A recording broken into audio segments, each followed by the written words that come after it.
Lee Jun-fan, known to the world as Bruce Lee, was born in San Francisco in 1940 but raised in Hong Kong. From a young age, he lived a life split between cultures. His father was an opera star, and Bruce was introduced to the entertainment world early.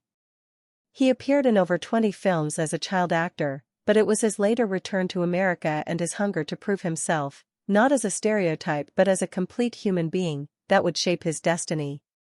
Fighting beyond the ring. Bruce's martial arts journey wasn't about winning fights. It was about self-discovery. He studied Wing Chun under the legendary Ip Man but was never content to stop there. He questioned tradition, explored boxing, fencing, and philosophy, and eventually created Jeet Kune Do, a revolutionary approach to combat that emphasized adaptability over rigid form. Jeet Kune Do wasn't just a martial art. It was Bruce Lee's personal philosophy. Absorb what is useful, discard what is not, add what is uniquely your own, he wrote. This idea, which blended martial arts with Zen thought and Western philosophy, showed the world that Lee wasn't just a fighter, he was a thinker, a scholar, and an artist. The struggles behind the camera. While Bruce Lee dazzled on screen, off-screen he battled racial prejudice. Hollywood wasn't ready for an Asian leading man. Studios rejected him, offered him side roles, or tried to water down his ideas. Even his pitch for The Warrior, a show based on a Chinese martial artist wandering the American West, was denied and reimagined without him, Kung Fu, starring David Carradine. But Bruce refused to be sidelined.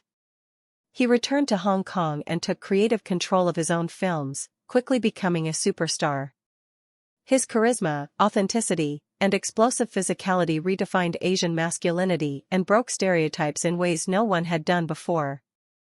A thinker, a writer, a philosopher. What many don't know is that Bruce Lee was a prolific writer and deep thinker. His personal journals are filled with thoughts about identity, emotion, pain, consciousness, and the nature of being. He read Nietzsche, Krishnamurti, Laozi, and Alan Watts. He believed martial arts was merely the vehicle to express the self.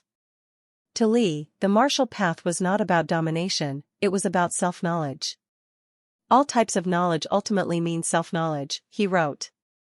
For him, kicking and punching were not ends in themselves, but tools for spiritual and mental growth. A legacy beyond life. Tragically, Bruce Lee passed away in 1973 at the age of 32. His death shocked the world, but it did not silence him. His legacy only grew stronger. Today, Bruce Lee lives on in UFC octagons, in the philosophies of life coaches, in the writings of artists and athletes, and in the dreams of underdogs who dare to rise above limits. His daughter Shannon Lee carries forward his legacy through the Bruce Lee Foundation, helping people connect with the deeper side of who he was. More than a movie star.